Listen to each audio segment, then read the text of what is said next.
शिक्षा मंत्री गोविंद सिंह डोटासरा कितने इन्वॉल्व थे इसके अंदर? देखिए, विभाग का इन्वॉल्वमेंट तो जब मैंने ये कहा कि खुद मुखिया तक को पता था कौन-कौन किस-किस रूप में इन्वॉल्व है, लेकिन शिक्षा मंत्री के ऊपर उस वक़्त सीधे तौर पर कोई किसी तरीके की कोई ज़िम्मेदारी इस रूप में नहीं थी कि उनका कोई इन्वॉल्वमेंट ये साबित करे कि भई इनकी कहने से या इनका पता था इस बात का कि ये चीज़ें हो रही हैं। क्योंकि हमने देखा कि एक मीडिया मंच पर जब ये सवाल उठता है, पत्रकार ये पूछता है, तो कहते हैं कि हाँ, पेपर तो लीक हो रहे हैं। बगल में गोविंद सिंह डोटासरा बैठे थे, उनकी तरफ भी देखा कि ऐसा कुछ हो रहा है। तो वो काफ़ी ऑकवर्ड मोमेंट था उस समय गोविंद सिंह डोटासरा के लिए भी, कि एक तरीके से उनको पॉइंट आउट करके उनको आगे कर देना कि इनका विभाग है तो इनसे पूछिए कि पेपर लीक हो रहे हैं कि नहीं हो रहे ये हैं। तो होता ही है कि विभाग के मुखिया को या विभाग के मंत्री को आगे कर दिया जाता है, लेकिन ज़िम्मेदारी तो मुखिया की है प्रदेश की, जो हर पल की खबर ले रहा है। तो मतलब जो गोविंद सिंह ये कह रहे डोटासरा हैं, को भी कुछ तो अगर उनके विभाग अगर में चल रहा जानकारी रही होगी तो हो सकता है कि वो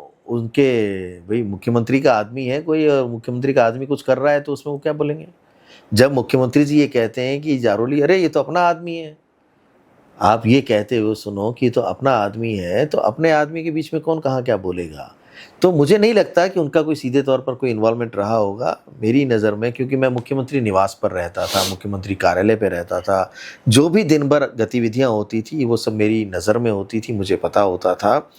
तो ये पेपर लीक प्रकरण को पहले तो मानने को ही तैयार नहीं थे कि ऐसा कुछ हुआ है। जब विपक्ष का और नौजवानों का दबाव आया तब इन्होंने जाके माना और तब एक लेवल 2 को रद्द किया।